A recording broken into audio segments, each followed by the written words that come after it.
যবে থেকে এই সরকার এসেছে তবে থেকে এটা মাইনরিটিসরা টার্গেটেড হচ্ছে। এইভাবে একটা কমিউনিটি যদি টার্গেটেড ফিল করে 30% আমাদের দেশের পপুলেশন, তাহলে সেটা অত্যন্ত দুর্ভাগ্যজনক। আমাদের 100 কোটি হিন্দুর কাছে কিন্তু প্রধানমন্ত্রীকে জবাবদিহি করতে হবে। তাহলে যখন প্রধানমন্ত্রী সমস্ত ক্রেডিট নিয়েছিলেন, তাহলে আজকে যে এই সাংঘাতিক পরিমাণে চুরিটা হলো, সেই চুরির ডিসক্রেডিটও কিন্তু প্রধানমন্ত্রীর অফিসকেই নিতে হবে। প্রাইম উইটনেসের যদি এনকাউন্টার হয়ে যায়, তাহলে এর পেছনে যদি কোনো বড় চক্রান্ত থেকে থাকে, সেই চক্রটা তো আমরা কোনোদিনই জানতে পারবো না।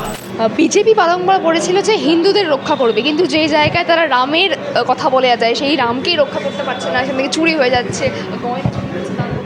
যে একটু আগে বলা হলো না, যেখানে যাদের রক্ষা করার কথা তারাই চুরি করছে। চৌকিদারি যদি চুরির কাজে লিপ্ত থাকে এবং চোরেদেরকে একত্রিত করার জায়গা থাকে, সেটা অত্যন্ত দুর্ভাগ্যজনক।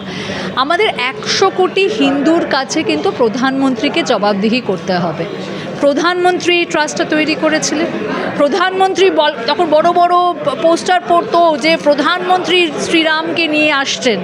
তাহলে যখন প্রধানমন্ত্রী সমস্ত ক্রেডিট নিয়েছিলেন, তাহলে আজকে যে এই সাংঘাতিক পরিমাণে চুরিটা হলো, সেই চুরির ডিসক্রেডিটও কিন্তু প্রধানমন্ত্রীর অফিসকেই নিতে হবে। এটাতে কোনো নেই। এবং আমরা চাই যে এসআইটিও যেভাবে ইনভেস্টিগেশন করছে, তাতে আমরা একদমই খুশি নয়।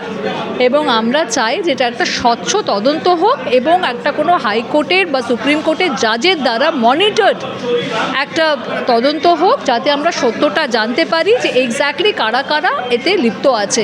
শুধু কয়েকটা ছোট স্মল ফিশকে ধরলে হবে না, তার পেছনে যারা বড় মাথা রয়েছে, সেই বড় মাথাকে ধরতে হবে। পশ্চিমবঙ্গে প্রথম এনকাউন্টার হয়েছে, সেই এনকাউন্টারকে নিয়ে কংগ্রেসের এনকাউন্টার, দেখুন, যার এনকাউন্টার হয়েছে সে শুধু প্রাইম অ্যাকিউজ নয়, প্রাইম অ্যাকিউজের সাথে প্রাইম উইটনেসও। তো সেই প্রাইম উইটনেসের যখন এনকাউন্টার হয়ে গেল, তাহলে দুটো জিনিস। এক হচ্ছে যে পুলিশ কি সেখানে অ্যাডিকুয়েট অ্যামাউন্টের নিরপেক্ষ রক্ষী রাখতে পারেনি। যদি না রেখে থাকে, তাহলে এখানে কি কোথাও পুলিশের ইনএফিসিয়েন্সি দেখা যাচ্ছে না। দ্বিতীয় কথা, প্রাইম উইটনেসের যদি এনকাউন্টার হয়ে যায়, তাহলে এর পেছনে যদি কোনো বড় চক্রান্ত থেকে থাকে, সেই চক্রটা তো আমরা কোনোদিনই জানতে পারবো না। এই তদন্ত তো আমরা কোনোদিনই পুরোপুরি পাবো না। থার্ডলি, শাসক দল যদি মনে করে যে তাদের বিচার ব্যবস্থার উপরে কোনো আস্থা নেই, তাহলে সেটা অত্যন্ত একটা দুর্ভাগ্যজনক ট্রেন্ড। কারণ আমার মনে হয় যে তদন্তর পরে চার্জশিট ফাইল করে, দরকার হলে ফাস্ট ট্র্যাক কোর্টে ট্রায়াল করে, প্রয়োজন হলে ক্যাপিটাল পানিশমেন্ট দাও, ফাঁসি দাও, কিন্তু একটা প্রপার প্রসেসের মধ্যে দাও। এই trigger happy police, encounter specialist police, bulldozer raj, অনেকটা বি গ্রেড বলিউড সিনেমা মনে হচ্ছে না? একটা লোককে দিনের বেলা একটা লোক টেনে নিয়ে পুলিশকে দিয়ে দিল, সে হঠাৎ মাঝরাতে এতগুলো পুলিশ কর্মীর মাঝখানে সে এসে বন্দুক বার করে সে নাকি শ্যুট করছে। এগুলো মানে এইসব গল্প বাচ্চারাও বিশ্বাস করে না। আমার মনে হয় এটা অত্যন্ত একটা দুর্ভাগ্যজনক ট্রেন্ড, এবং এটা সত্যি এটা একটা তদন্ত হওয়া দরকার, এবং কোনো একটা বিচারপতির আন্ডারে কোর্ট মনিটর তদন্ত হওয়া দরকার। কোর্টের কাছাকাছি একটি মসজিদ ছিল, সেই মসজিদে এবার আজ থেকে নামাজ পড়া বন্ধ করে দেওয়া হচ্ছে, এবং কর্তৃপক্ষ থেকে বলা হচ্ছে যে যেহেতু 165 মিটার দূরত্বে রানওয়ে আছে, তার জন্য নাকি বিমান চলাচলের নানা সমস্যা হচ্ছে। হুট করে এভাবে মসজিদের নামাজ বন্ধ করে দেওয়া কীভাবে দেখছিলাম?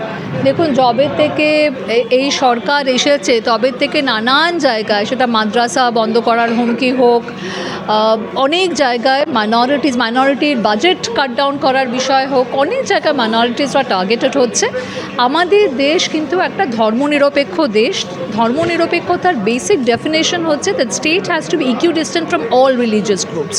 মানে কোনো একটা পার্টিকুলার রিলিজিয়াস কমিউনিটির প্রতি ফেভার করা চলবে না। তো আজকে এটা অত্যন্ত দুর্ভাগ্যজনক বিষয় যে এইভাবে একটা কমিউনিটি যদি টার্গেটেড ফিল করে 30% আমাদের দেশের পপুলেশন, তাহলে সেটা অত্যন্ত দুর্ভাগ্যজনক। প্রশ্ন করব, মুখ্যমন্ত্রী শুভেন্দু অধিকারী তিনি বলেছেন যে আদানি গ্রুপ নিউ টাউনে 2000 বেড নিয়ে ইন্টারন্যাশনাল হাসপাতাল তৈরি করবে। আদানি গ্রুপ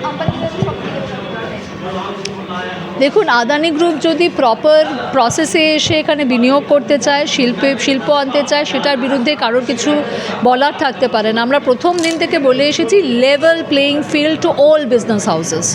অর্থাৎ যদি কোনো একটি প্রজেক্ট দেওয়া হয়, সেই প্রজেক্টে প্রপার বিডিং হোক, সেই প্রজেক্টে বিডিংয়ে পার্টিসিপেট করার সুযোগ যাতে সমস্ত বড় বিজনেস হাউসরা পায়, এবং কোনো একটা পার্টিকুলার বিজনেস হাউসকে যাতে কোনো ফেভারিটিজম না করা হয়। রাহুল গান্ধীজি চিরকাল ক্রোনি ক্যাপিটালিজমের বিরুদ্ধে কথা বলে এসেছে।